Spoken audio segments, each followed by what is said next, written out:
Bienvenue dans Canary Call, le podcast dédié aux gens qui font la transition écologique et solidaire des entreprises. Dans les mines de charbon, le canari, plus sensible que l'homme à la qualité de l'air, alertait les mineurs en cas de fuite de gaz toxiques.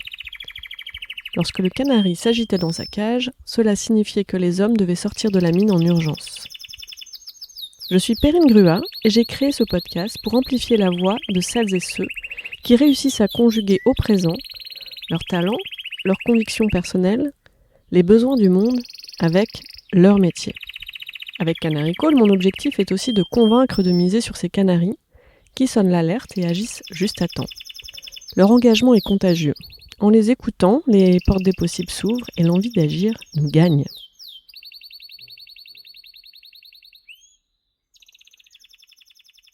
Bonjour Arnaud. Bonjour Perrine. Bien, merci de nous recevoir aujourd'hui dans les locaux d'Ecolearn. Merci d'être venu surtout et ravi d'avoir fait ta connaissance.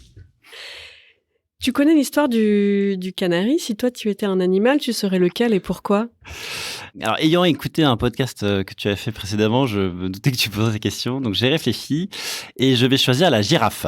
Parce que la girafe, ça voit loin, ça voit par-dessus tout le monde et ça essaie de prendre de l'altitude. Et je pense que c'est une période qui nécessite ce genre de posture, d'avoir la capacité à projeter son regard et se détacher des vicissitudes terre à terre. Et la girafe en lien aussi avec la communication non violente, le chacal ou Non, je n'avais pas été aussi loin, à vrai dire. Mais pourquoi pas ?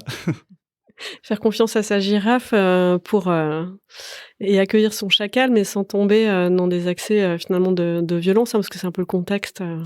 C'est un bon complément à l'explication qu'on pourrait lui trouver, oui. Parce que cette période va nécessiter une façon différente de se regarder, de s'écouter les uns les autres et un peu plus de bienveillance que ce qu'on peut habituellement constater, à la fois dans le monde professionnel, mais aussi dans la vie de tous les jours. Tu as une formation d'ingénieur au départ, ensuite tu as fait une école de commerce aussi. Comment est-ce que tu expliques ton métier actuel à tes grands-parents ? Oula, bonne question. Comment j'expliquerais mon métier aujourd'hui ? Je crois que je leur dirais tout simplement que l'idée, c'est d'essayer de changer le monde. S'il fallait être un temps soit Tout simplement. Tout simplement. Non, alors plus Et là, plus ils demanderaient, prosaïquement. mais alors Mais alors concrètement ? comment ? Alors changer le monde en commençant par changer. C'est pas en commençant, mais c'est en choisissant de changer les entreprises, qui est un secteur dans lequel j'ai toujours évolué, que je connais mieux, parce que je pense qu'elles font à la fois partie du problème et de la solution. Elles ont des moyens gigantesques, elles ont des capacités de mobilisation très importantes. C'est pas les seules, la société civile, les pouvoirs publics, mais les entreprises ont un rôle à jouer. Et le problème, c'est qu'elles vont globalement dans la mauvaise direction. Elles ont un logiciel. Bim, cash. C'est ton point de vue. C'est mon point de vue. Je pense que je suis pas le seul à le partager. Si on se renseigne un petit peu en ces temps-ci, on voit quand même qu'il y a quelques désordres qui se pointent et qui sont de plus en plus pressants. Et le logiciel qu'utilisent les entreprises depuis quelques décennies ne paraît plus adapté à la période qu'on vit et aux difficultés qu'on va rencontrer, qu'elles soient d'ordre écologique ou liées aux personnes. Et donc c'est ce logiciel qu'il faut essayer de transformer. Donc c'est ce que je m'attelle à faire avec mes petits moyens. Et tu voulais faire quoi quand t'étais un enfant T'avais quoi dans ta shortlist de métiers en tête ? C'est étonnamment pas grand-chose. Je savais pas forcément vers quoi aller. Je crois que je me suis pas posé la question parce que j'ai suivi la voie tracée plus ou moins par les préceptes parentaux. Donc je me suis engagé dans une carrière d'ingénieur parce que mon père était ingénieur. Et puis ayant fini mon école d'ingénieur, je me suis dit finalement c'est pas forcément ce que je veux faire immédiatement. Donc d'où l'idée d'aller compléter ma formation par un cursus plutôt en école de management. Et sorti de tout ça, je voulais faire du pétrole. Donc comme quoi on peut se fourvoyer, et je suis tombé dans le développement durable un peu par hasard, mais maintenant que je suis tombé dans la marmite, je ne referai plus marche arrière. Oui, parce que finalement, c'est vrai que dans les accompagnements de transition professionnelle en tant que coach ou dans le cadre des entretiens en recrutement, il y a cette croyance que finalement, il faut absolument parfois déclencher les choses absolument, qu'il faut être en rupture avec son écosystème pour pouvoir switcher, pour pouvoir basculer vers une carrière engagée. Toi, tu montres finalement dans ton parcours que c'est possible aussi de saisir des rencontres et des opportunités dans l'environnement d'où tu pars, en fait. Oui, je crois. En tout cas, j'ai pas choisi de faire cette carrière et j'aurais à la refaire, je pense que je m'y prendrais à peu près de la même façon. Enfin, je suis plutôt satisfait du chemin que j'ai emprunté jusqu'à présent. En revanche, effectivement, je me destinais pas à ce métier. Je savais même pas qu'il existait quand je suis sorti de mes études. Et ce qui est dingue, c'est-à-dire que quand tu as commencé, chez Total, donc c'est en quelle Absolument. année? Ça devait être en 2002. Donc tu n'avais jamais entendu parler de développement durable dans le cadre de ton parcours? Absolument, ouais. Donc moi, j'avais fait un cursus d'ingénieur, spécialisé dans les pétroles et moteurs. J'ai rejoint Total parce que je souhaitais, travailler dans ces métiers. Il se trouve que le poste que j'ai trouvé en stage, c'était à la direction de l'environnement et c'est, en fait, pendant ces 6 mois chez Total où j'ai appris, ce qu'étaient les gaz à effet de serre. J'ai lu Jean Covici et les rapports du GIEC. J'avais ma voisine de table qui était, la seule stagiaire d'une équipe de direction de développement durable de Total qui comptait une personne en dehors d'elle et c'est, en fait, pendant ces 6 mois où j'ai créé mon socle de culture générale sur ces questions-là et y réfléchissant, je me suis dit: «Bah, il y a manifestement un petit sujet et puis ça a l'air passionnant, donc pourquoi pas?» Et puis le hasard des choses a fait que j'ai pu, rejoindre un cabinet de conseil, EY en l'occurrence, où j'ai, été intégré dans les équipes, ad hoc dédiées à ces questions-là et où j'ai passé 10 ans, en chaque jour découvrant de nouvelles thématiques, et en me passionnant de plus en plus pour ces questions-là. Ouais, c'est intéressant parce que finalement, la dynamique d'engagement, on a parfois la croyance de se dire, c'est l'individu qui le porte et il vient et il va pousser l'entreprise pour qu'elle se transforme. Et là, quelque part, c'est le contexte de l'entreprise qui t'a fait découvrir cette cause, qui aujourd'hui, t'anime, pour laquelle tu te mobilises. Donc, c'est pas toi qui l'as apporté à l'entreprise, c'est plutôt l'entreprise qui l'a apporté à toi? Alors oui, ça m'est venu, après je l'ai entretenu. Ce qu'il faut savoir et ce que partagent les gens qui ont suivi une carrière, déjà assez longue sur ces sujets-là, c'est que ça aurait été facile de faire d'autres choix. Si j'avais voulu, avoir une carrière avec les critères de beauté habituels, plus successful, avec plus d'argent, ce genre de choses, j'aurais probablement bifurqué beaucoup plus tôt. J'ai souvenir chez Accor, puis enfin chez EY, puis chez Accor que j'ai rejoint ensuite en prenant la direction développement durable, que c'était pas le chemin de la simplicité parce qu'il fallait s'opposer en permanence. Je me souviens des années durant de regards condescendants, de réflexions assez malvenues sur bon bah ils sont gentils mais voilà on a autre chose à faire, on va rester entre grands maintenant s'occuper de choses plus sérieuses qui est la conduite du business et ça il a fallu le supporter pendant plusieurs années. Alors ça a changé désormais, clairement on est en train d'une nouvelle phase mais tout ça pour dire que c'était pas un long chemin tranquille. Mmh. La conviction m'est arrivée, je l'ai entretenue mais après il a fallu l'alimenter et en se convainquant malgré tout que c'était la bonne chose à faire. Oui, parce que finalement, le fait d'y être depuis 20 ans, c'est aussi être témoin que finalement ce qu'on disait il y a 20 ans arrive. Il y a des trucs qui ont pas bougé, que, je pense il y a 20 ans on espérait, avoir, voir bouger en tout cas. Comment est-ce que tu fais pour entretenir la flamme, la conviction, malgré tout, hein, C'est une vraie question, hein, et je connais beaucoup de gens qui sont engagés depuis très longtemps et on peut pas nier qu'il y a une forme de spleen ou de mal-être, de personnes qui connaissent ces questions-là depuis très longtemps et qui, ont essayé de faire bouger les lignes et qui ont constaté jusqu'à présent que ça bougeait pas très vite. Moi, je suis comme ça, mais je suis d'un caractère plutôt optimiste de nature, donc je baisse pas les bras. Je me dis qu'il faut tout faire pour, essayer de faire bouger les lignes. Je me dis qu'il y a plein de choses à inventer. Il y a tellement de choses différentes à aller observer, à aller mettre en action, qui peuvent nous conduire sur des voies nouvelles et qui sont tout aussi passionnantes, que ça mérite de faire cet effort-là. Et oui, le mur se rapproche de plus en plus bruyamment, de plus en plus visiblement, mais ma foi, bah, tant qu'on sera pas au pied du mur avec le nez pointé dedans, on pourra toujours essayer de faire bouger les lignes. et quel genre d'événements, de rencontres, qu'est-ce qui la ranime la flamme, quand Je elle est crois un que ce peu éteinte? qui la rallume le plus, c'est de se retrouver entre personnes qui partagent les mêmes convictions.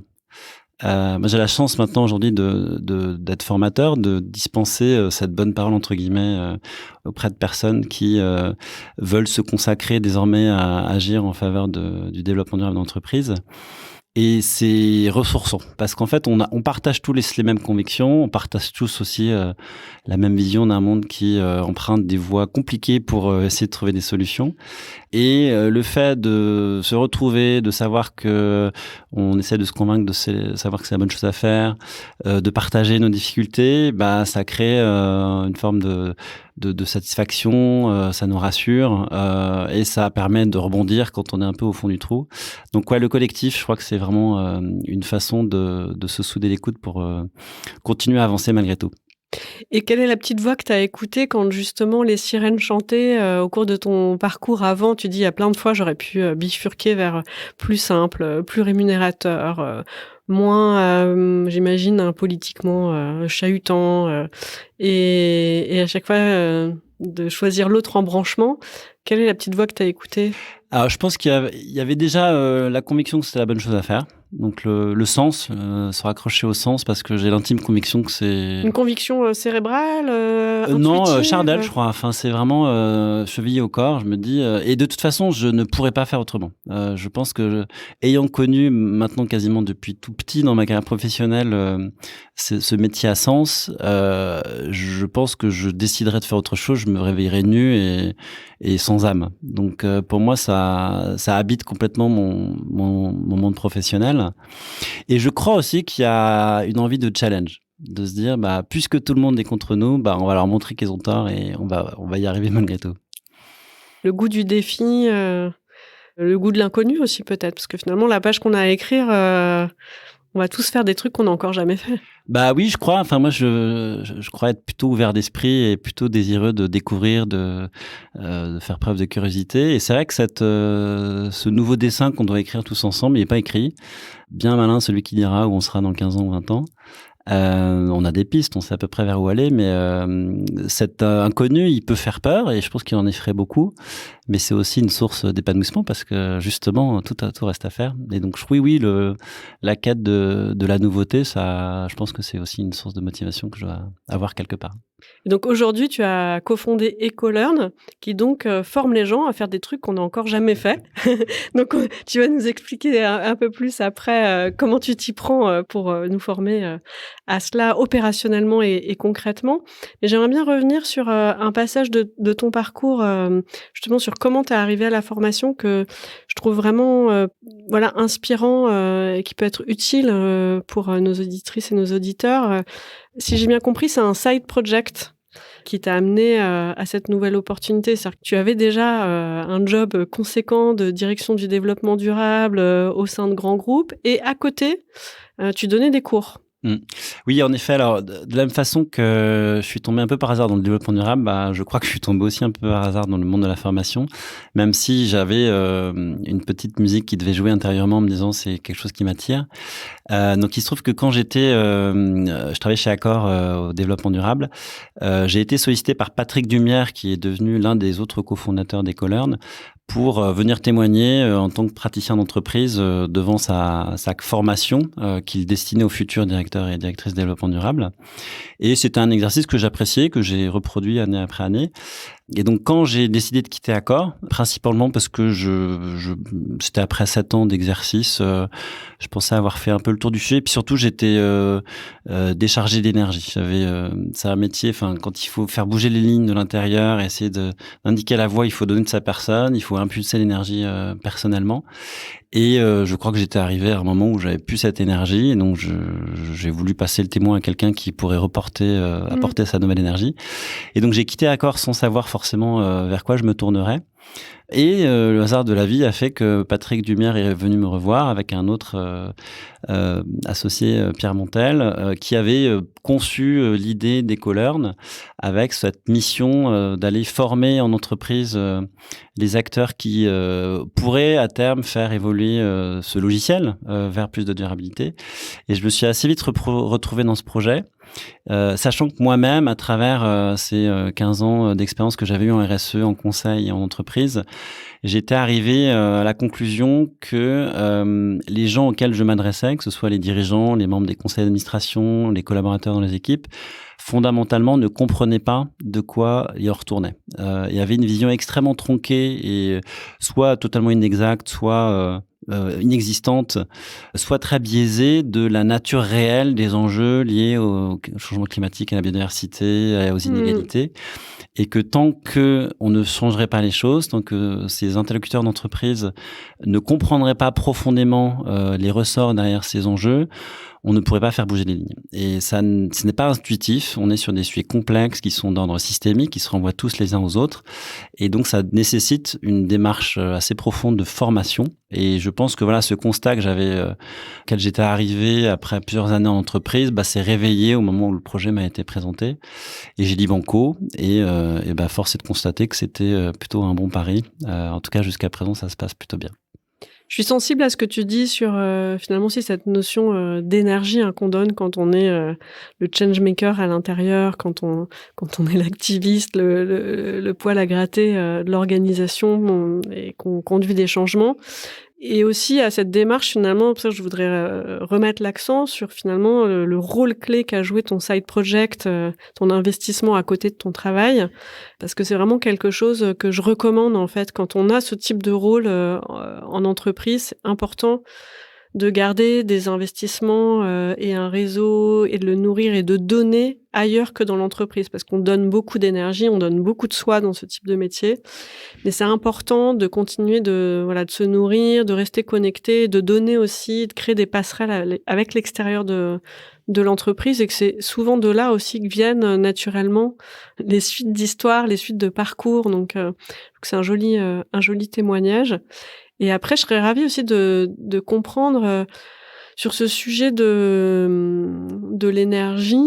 Est-ce que c'est un sujet que vous abordez aussi dans vos formations? Parce que là, aujourd'hui, EcoLearn vise à équiper des acteurs qui veulent faire bouger les lignes dans les entreprises.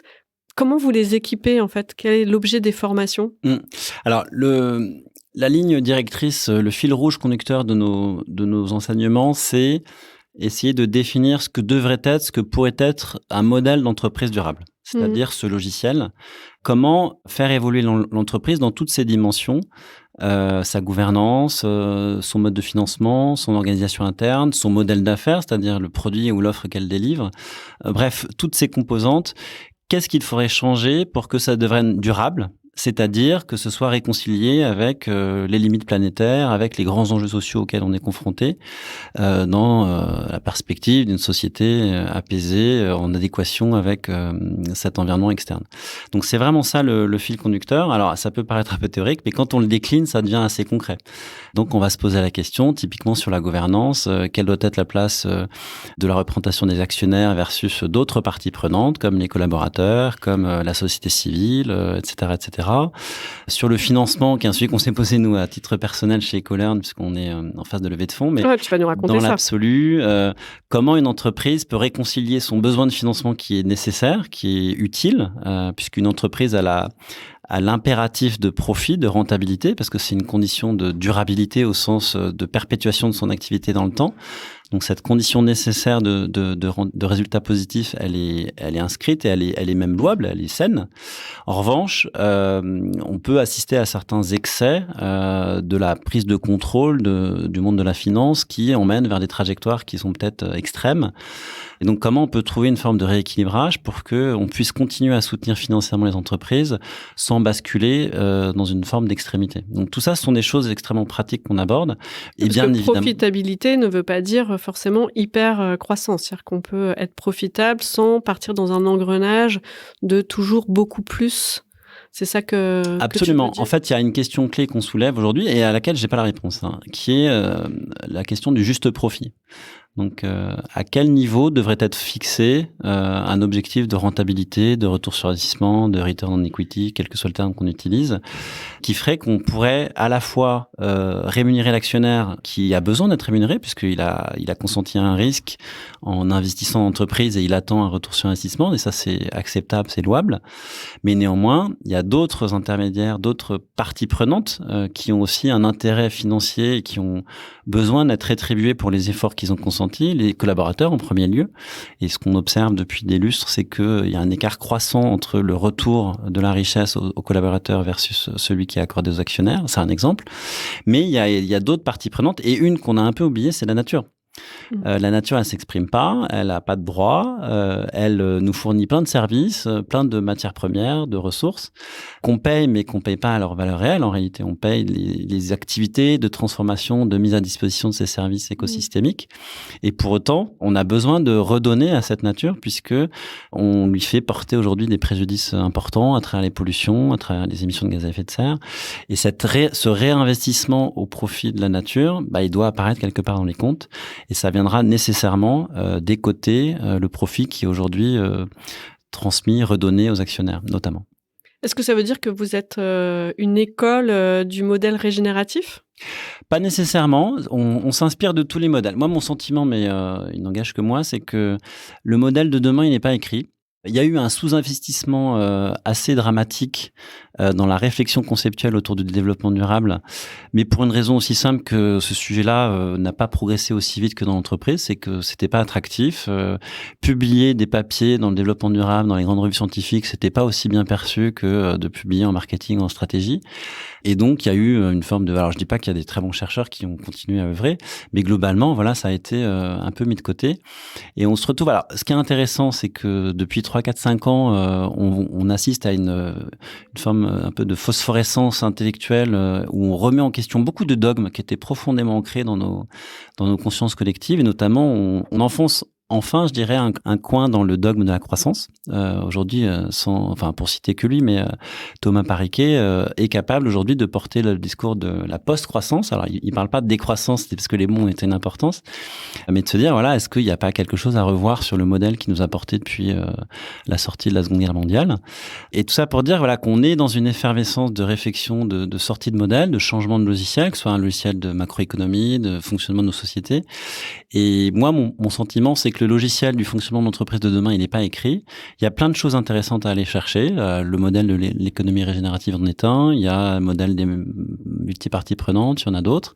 Nous, ce qu'on essaye de faire, c'est d'essayer de proposer une synthèse de toutes ces réflexions, de donner des perspectives, des modes d'emploi. Et sachant que la responsabilité de dessiner la trajectoire de chaque entreprise, elle incombera à chaque personne dans l'entreprise, à commencer par le ou la directrice développement durable qui devra impulser la transformation et puis autour d'elle, autour de lui, toutes les personnes qui voudront bien participer à ce projet. Ouais, moi je partage vraiment cette vision de se dire finalement ce qui est important c'est d'être dans la co-construction dans chaque entreprise en partant de ce qu'elle est au moment où on se lance avec les personnes qui sont là et d'écrire la suite de l'histoire. Après, c'est l'intention, c'est peut-être là que se pose la question de la radicalité de la vision. Comment est-ce que vous équipez vos participants en formation pour conduire ça, en fait ? Déjà, alors, ça a été nourri par mon expérience, parce que moi, j'étais en situation de faire en entreprise pendant près de 8 ans chez Accor. Et j'ai appris plusieurs choses à cette occasion. C'est que, alors, c'est peut-être un peu familier, mais on donne pas à boire à un âne qui a pas soif. Et donc, arriver avec des solutions toutes prêtes, radicales en entreprise, ça ne fonctionnera jamais. Il faut se mettre au niveau des interlocuteurs. C'est un gros travail sur soi parce que on est nourri par une forme d'impatience, de colère aussi parce que les sujets sont quand même pressants, ils touchent tout le monde avec une forme de gravité de plus en plus sévère. Donc on a envie d'exprimer tout ce ressenti, mais il faut surtout pas le faire parce que c'est la meilleure façon de braquer ses interlocuteurs et une fois que vous les avez braqués, la situation est complètement verrouillée. Donc il faut faire un espèce de tampon émotionnel interne pour rester dans un langage qui est audible en entreprise, qui est un langage de business, qui est un langage de risque et d'opportunité, de retour sur investissement. Et en utilisant ces mots et ce code d'interaction dans l'entreprise, essayer de faire passer les messages qu'une autre voie est possible, qu'on peut porter des réflexions différentes, on peut envisager un produit en le faisant différemment avec de l'éco-conception, y aller pas à pas. Alors ça aussi, c'est très frustrant de se dire, mais la temporalité du changement climatique ne s'accommode plus trop du pas à pas. Mais malheureusement, c'est dans la nature humaine. Donc, il va falloir accepter de faire du pas à pas. Et la responsabilité de la personne qui doit porter la transformation de l'entreprise sur ses épaules, c'est de garder la vision à moyen long terme. Donc, et c'est ce qu'on apprend précisément aux personnes qui suivent nos formations, c'est à la fois être en mesure de construire cette vision moyen-long terme, de se dire où devrait être mon entreprise dans 15 ans, à quoi elle ressemblerait, quelle serait l'offre que j'aurais, est-ce qu'il y a des choses que je vais arrêter de faire, est-ce qu'il y a des produits nouveaux que je pourrais inventer, à quoi ressemblera mon panel de personnes qui prendront les décisions. Et en même temps, leur donner des outils opérationnels immédiats pour qu'ils soient capables de cranter échelon par échelon pour avancer dans cette stratégie des petits pas. Donc là, concrètement, vous avez formé combien de personnes? Vous avez combien de personnes en parallèle qui se forment? Combien de formations? Oui. Comment ça se passe? Alors, en quelques mots, donc on est un organisme de formation qui délivre des certifications. Donc déjà, ce qui nous caractérise, c'est que on propose des formations assez longues, assez opérationnelles, avec beaucoup d'exercices, de cas pratiques, de business case qui permettent une mise en application. Oui, c'est ça. Quand tu dis opérationnel, c'est versus sensibilisation? Oui, ou versus sensibilisation, c'est-à-dire une première montée à bord, mais qui ne permet pas de passer à l'action, qui permet juste d'éveiller les consciences, ou versus d'autres formations qui ont une nécessité, mais qui sont différentes, qui vont être plus conceptuelles.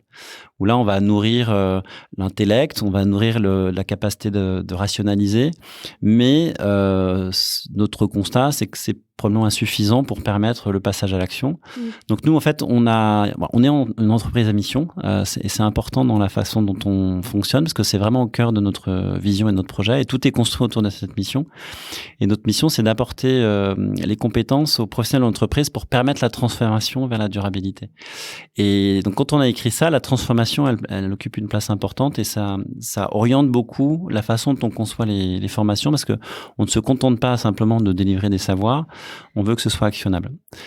D'où la recherche de formations plus longues, plus complètes et certifiantes.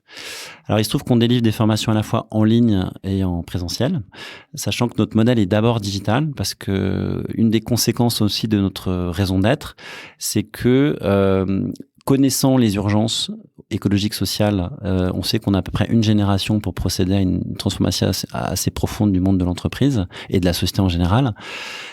Si cette transformation doit s'opérer en 20-30 ans, il faut que la formation soit dispensée d'ici 5 à 10 ans parce qu'elle est préalable à toute action. Donc, on a 5 à 10 ans pour déployer massivement des formations à peu près partout dans le monde sur tous les profils d'entreprise. Nous ou d'autres, je veux dire, c'est pas que EcoLearn. Et si on veut faire vite, il faut probablement céder des outils digitaux. Donc, on est d'abord un organisme de formation digitale, mais on s'est rendu compte que la formation, ça reste une démarche très humaine, très portée sur un échange entre individus. Et donc, on a été conscient qu'il fallait rapporter aussi un peu d'interaction humaine, tant dans nos formations en ligne, où on va faire des animations en synchrone, c'est comme ça qu'on l'appelle, soit même directement à travers des formations en présentiel. Et après, notre projet, c'est de développer des formations qui sont adaptées à tous les profils de l'entreprise. Alors, plutôt les personnes qui travaillent dans les sièges, donc plutôt les fonctions support et les fonctions dirigeantes. On est moins spécialisé dans les fonctions opérationnelles. Par exemple, on n'ira pas forcément former des personnes qui feront l'installation de panneaux solaires ou l'isolation de bâtiments. C'est d'autres dispositifs. Mais nous, notre cœur de cible... Oui, il y a beaucoup de manques encore. Il y aura plein de métiers nouveaux. Et c'est plutôt... c'est déjà très tendu sur le recrutement. Ouais. Et donc, nous, notre cœur de cible, ce sont les dirigeants, les personnes qui portent la transformation durable, donc aussi, bien évidemment, les personnes engagées dans les équipes RSE, quelle que soit leur désignation. Et puis, les experts métiers qui devront tous, quel que soit leur métier, envisager de travailler différemment.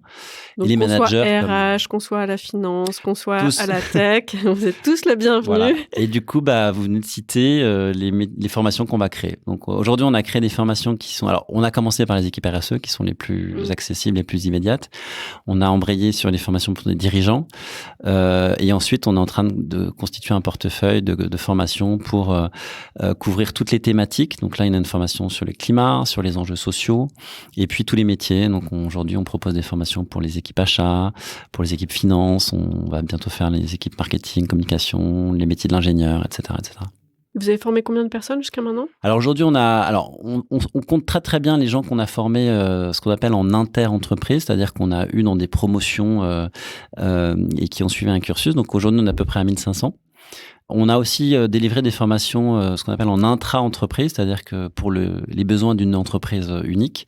Et là, on a plus de mal à suivre le nombre de personnes parce que c'est des modes de comptabilité un peu différents, mais on estime qu'on a dû arriver à 2 ou 3 000 personnes, ce qui est peu. Par contre, la bonne nouvelle, c'est que c'est des gens qui désormais savent à peu près comment s'y prendre. Donc ça va devenir des croix de transmission et puis ça va faire boule de neige. Oui, c'est ça, c'est que ça fait près de 4000 personnes qui ont suivi une formation longue, certifiante, opérationnalisante, actionnable. Donc, Absolument. Et puis c'est un effet boule de neige parce qu'on est encore jeune, on a 4 ans d'existence. Donc la première année, on avait 200 personnes, puis 500, puis 1000. Et on espère bien continuer sur cette trajectoire. Et vous avez besoin de quoi maintenant pour accélérer, pour continuer dans cette lancée, pour accélérer de manière raisonnable et durable, mais... On a besoin d'énergie d'abord parce que c'est des projets semés d'embûches. Même si on a la chance de surfer sur une belle vague de marché, de demandes et que aujourd'hui on a des produits de formation qui rencontrent un certain succès.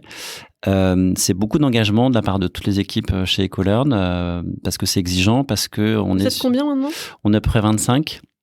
C'est des personnes qui ont beaucoup de motivation, qui se reconnaissent vraiment dans le projet, mais on attend beaucoup d'elles. On est dans une forme d'hypercroissance, on est un format start-up qui a des avantages et des inconvénients, mais un des inconvénients, c'est que ça met beaucoup de pression sur les équipes en termes de charge de travail. Ça, c'est éprouvant, donc c'est de l'énergie. Et puis après, plus prosaïquement, on a aussi besoin de ressources financières. On a longuement réfléchi sur ce que voudrait dire la notion de croissance pour nous. Et on est arrivé à la conclusion qu'elle était utile, puisque schématiquement, plus on sera capable de croître, plus on aura la capacité à déployer des formations et plus on pourra avoir un effet de levier sur la transformation. Par contre, cette croissance, il faut la piloter, il faut la mesurer, il ne faut pas qu'elle soit trop rapide. Et donc, ayant besoin de ressources pour supporter cette croissance, on est en train, effectivement, comme vous l'avez dit, de faire une levée de fonds qu'on a cherché de faire le plus en adéquation possible avec les préceptes qui nous guident et ce qu'on enseigne. Oui, c'est ça, parce que levée de fonds, mais à partir du moment où tu lèves les fonds dans le réseau traditionnel, on va te pousser à cette situation d'hypercroissance que tu veux pas forcément. Comment vous y prenez du coup ? Déjà, on s'est rattaché à notre raison d'être. On s'est dit à quoi sert tout ça. Comment faut la formuler ? Alors, elle est mieux formulée en anglais qu'en français, donc je vais me permettre de la dire en anglais parce que je trouve qu'elle est plus puissante. C'est Empower people with skills to make business more sustainable. Empower en français. Aïe, aïe, aïe. Ouais. Et alors, c'est pas, ça peut paraître très pédant de le lire en anglais, mais il se trouve qu'on est une équipe très anglophone parce qu'on est à peu près un tiers de l'équipe qui n'est pas française, n'est pas francophone. Et c'est un choix qu'on a apporté pour justement préparer la suite où on voudrait déployer à l'étranger. Et c'est vrai que souvent, c'est des phrases plus faciles à rédiger en anglais. Et une fois qu'on a écrit ça, en fait, et qu'on essaye de réfléchir à ce que ça veut dire de mettre en place une démarche d'entreprise durable dans l'entreprise, ce qu'on apprend à nos apprenants, on s'est dit on peut pas être en incohérence entre ce qu'on essaie d'enseigner, ce qui nous pousse et ce qu'on va faire opérationnellement comme entreprise. Et donc, on a observé les différentes modalités de financement qui nous étaient offertes et on est arrivé à la conclusion que celle qui nous paraissait la plus propice, c'était du financement participatif. Pour plusieurs raisons. La première, c'est que ça, comme son nom l'indique, c'est participatif, donc ça permet de mobiliser une communauté. Et en l'occurrence, on souhaite mobiliser en priorité notre communauté, des gens qu'on a formés, nos alumni. Partant du constat que c'est des gens qui partagent beaucoup de choses avec nous, qui a priori ont apprécié nos formations et qui ont une richesse de profil, d'expertise et un engagement sur ces sujets-là qui est extrêmement élevé. Et on a beaucoup de choses à faire ensemble. Donc, si on est capable de les convaincre, de dire que ils peuvent devenir acteurs à leur façon du projet et nous aider à grandir, je trouverais que ce serait une très belle réalisation et une belle manifestation de tout ce qu'on enseigne, parce que la coopération, ça fait partie des pistes à explorer davantage pour relever les défis. Donc ça, c'était une première motivée, ce côté collaboratif. Et puis l'autre motivation, c'était plus prosaïque de se dire, c'est un mode de financement aujourd'hui que je trouve plus apaisé, dans la mesure où en proposant à des participants, un financement participatif de prendre des parts, c'est une façon de conserver malgré tout la maîtrise de sa trajectoire d'entreprise, ce qui est pas forcément aussi facile quand on s'adresse à d'autres modes de financement. Et tu parlais d'embûches. Quelles sont ces embûches que tu rencontres aujourd'hui ? Quels sont les freins, les défis ? Ça, je dirais que c'est propre à n'importe quel projet d'entrepreneur. Alors moi, je me considère pas comme un entrepreneur. Je suis tombé un peu par hasard dedans, même si je m'éclate dans ce qu'on fait. Mais j'apprends en marchant. Donc j'ai 4 ans d'expérience d'entrepreneur qui correspond à l'âge d'Ecolearn. Et les embûches, elles sont incessantes. Il faut tout faire tout le temps, penser les plaies en même temps qu'on essaie d'avancer, changer les roues en même temps que il faut continuer à enclencher la seconde. Donc ça prend plein de formes. C'est maintenir la motivation de l'équipe et puis préserver leur engagement alors même qu'on leur demande beaucoup et que fatalement ils arrivent à un moment où ils sont un peu fatigués. C'est gérer la situation financière en permanence dans un secteur d'activité qui n'est pas forcément facile à gérer de ce point de vue-là. Oui, parce que c'est le business model est consommateur de cash. Voilà, faut rémunérer les intervenants avant d'être payé, etc. Donc, plus on est en situation de croissance, plus on a besoin de cash dans un business comme ça. Oui, alors voilà, en situation de croissance forte, de toute façon, on est toujours en marche avant sur son cash. Et en œuvrant dans le monde de la formation en France, c'est encore plus vrai puisque la plupart de nos clients font appel à des dispositifs de financement. C'est très courant en France, les OPCO, les CPF et compagnie. Et bravo d'être déjà certifiant et référencé sur tous ces... C'est aussi un combat administratif à porter. Ben oui, parce que c'est une façon aussi de rendre accessible, de démocratiser l'accès à ces compétences clés. Parce que d'être accessible via CPF, c'est quand même, ça fait une grosse différence. Et il n'y a pas énormément de formations dans le domaine qui sont déjà accessibles via le CPF. Alors c'est vrai, et c'est encore une fois, c'est pas forcément très simple d'un point de vue administratif en France. Non, c'est sûr. Mais c'est aussi, et puis prosaïquement, là, je vais prendre ma casquette de dirigeant, c'est aussi une nécessité. C'est-à-dire qu'aujourd'hui, si vous voulez vendre de la formation en France, il faut pouvoir solliciter les financements CPF. Donc on a fait le nécessaire pour pouvoir y arriver. Mais tout ça, voilà, la difficulté, c'est que c'est des paiements qui interviennent très tard, parce qu'en général, ces organismes-là nous payent à l'issue de la formation. Et quand vous avez une formation qui dure 3, 4, voire 10 mois, bah, c'est très long à attendre. Donc ça, c'est un des obstacles. Et puis, comme dans toute start-up, comme tout projet qui démarre, je crois que la pire des situations, c'est de s'éparpiller. Et donc, il faut sans cesse choisir, renoncer, en se disant, bah oui, ça présente plein d'intérêts, mais on va pas le faire quand même parce que c'est autant d'énergie et de ressources que je vais pas pouvoir mettre sur quelque chose qui fait encore plus de sens. Et donc, l'éparpillement, c'est une plaie qui s'insinue par toutes les pores du projet et il faut la chasser en permanence. Le risque d'éparpillement. Et quelque part, en miroir, ça concerne vos participants qui ont tous tellement de choses. Sous le signe de l'urgence, sous le sens de l'urgence, on pourrait avoir envie de tout mener de front le plus rapidement possible avec des sujets de culture, de business model, de parties prenantes, de gouvernance à changer. Est-ce que c'est un sujet sur lequel vous formez aussi vos participants sur comment rester focus, comment préserver son énergie, comment prendre soin de soi et des autres au passage, dans des conduites de changement qui peuvent être violentes. Ouais.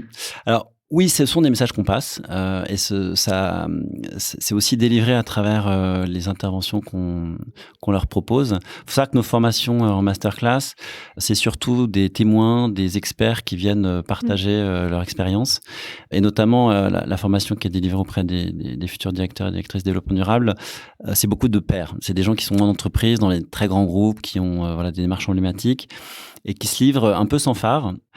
Et ça transpire assez facilement quand on les écoute, la nécessité de rester focus, de devoir tout faire en même temps sans pouvoir forcément faire aussi bien qu'on pourrait faire.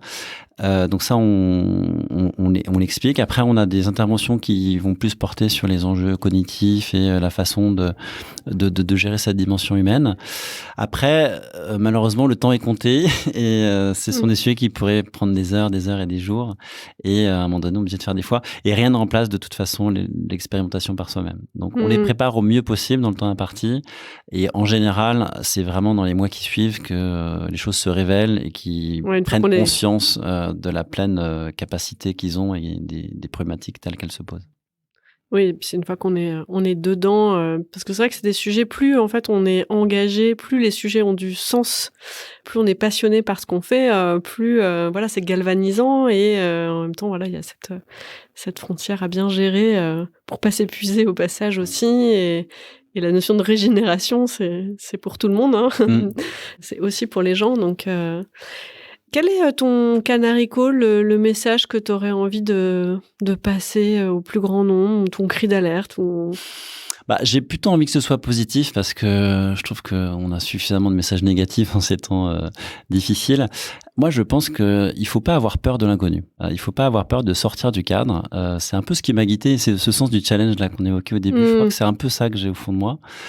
Parce que passer le stade de la peur, de franchir quelque chose qui n'est pas forcément balisé, en fait, souvent on a des bonnes surprises. Et ce qui est hyper stimulant dans ce qu'on est en train de faire et dans les voies nouvelles qu'on investigue, c'est que en fait derrière on peut lever une façon de vivre ensemble, une façon de faire société qui est complètement différente et qui est probablement beaucoup plus stimulante que ce qu'on vit aujourd'hui.